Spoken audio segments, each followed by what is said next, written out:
Bismillahirrahmanirrahim. Materi dalam kitab Fathul Qorib seputar puasa yang terakhir ada di kitab saya cetakan Haramain halaman 33, yaitu menjelaskan seorang yang sudah tua yang tidak mampu berpuasa.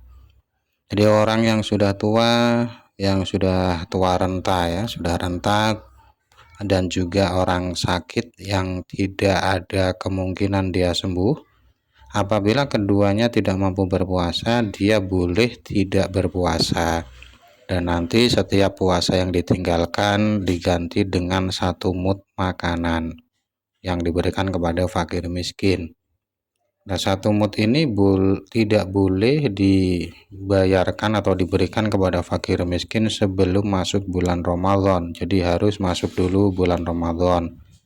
Tapi boleh dibayarkan sebelum fajar terbit. Jadi puasanya besok, kemudian malamnya 1 mud diberikan, itu boleh. Yang tidak boleh adalah melakukannya sebelum masuk bulan Ramadan.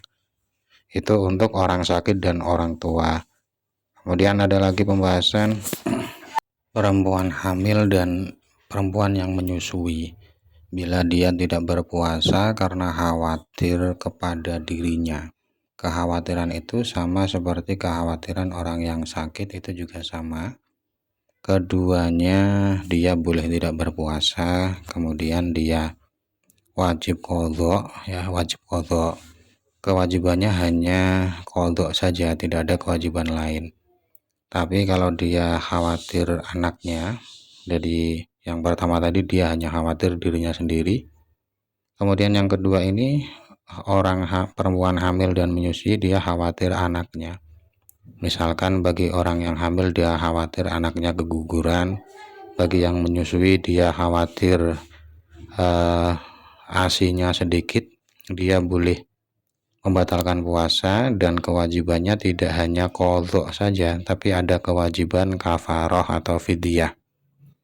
Jadi saya ulangi lagi bahwa perempuan yang hamil dan menyusui, kalau dia khawatir anaknya, jadi kekhawatirannya untuk orang lain, dia boleh meninggalkan puasa dan dia harus membayar kafarah.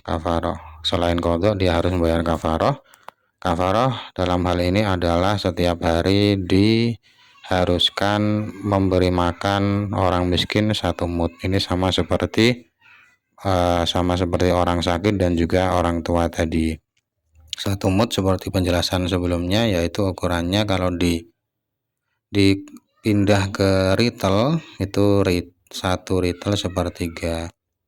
Kemudian orang yang sakit dan orang yang dalam perjalanan jauh, perjalanan yang diperbolehkan syariat, kalau dia merasakan, kalau dia mengalami bahaya, kalau dia ada bahaya bila berpuasa, maka dia boleh tidak berpuasa dan keduanya mengqadha, keduanya harus mengqadha. Kemudian khusus untuk orang yang sakit, kalau sakitnya terus menerus, dia boleh tidak niat di malam hari. Dan bila sakitnya tidak terus menerus, misalkan dia demam tapi demamnya tidak terus, satu waktu dia demam, di waktu yang lain dia tidak demam, itu apakah harus niat di malam hari? Tergantung saat dia mendekati waktu munculnya fajar, apakah dia demam apa tidak. Kalau mendekati munculnya fajar dia demam, maka tidak apa-apa, tidak niat puasa. Tapi kalau dia sehat saat mendekati terbitnya fajar, dia harus niat puasa. Dan nanti andai kata di siang hari demamnya kembali kambuh dan dia butuh membatalkan puasa, maka ya tidak masalah dia membatalkan puasa.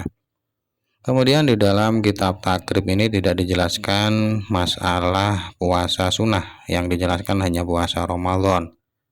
Dan masalah puasa sunnah ini di dalam Fathul Qorib dijelaskan di kitab-kitab yang lebih panjang pembahasannya.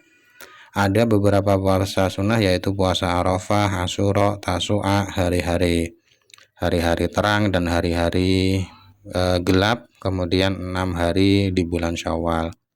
Puasa tanggal 9 Dzulhijjah namanya Arafah, tanggal 10 Muharram namanya Asyura, 9 Muharram namanya Tasu'a, kemudian hari-hari terang, hari-hari di malam yang terang ya, tanggal 13, 14, 15, kemudian 6 hari di bulan Syawal. Itu dulu, semoga bermanfaat. Wallahu a'lam bishawab.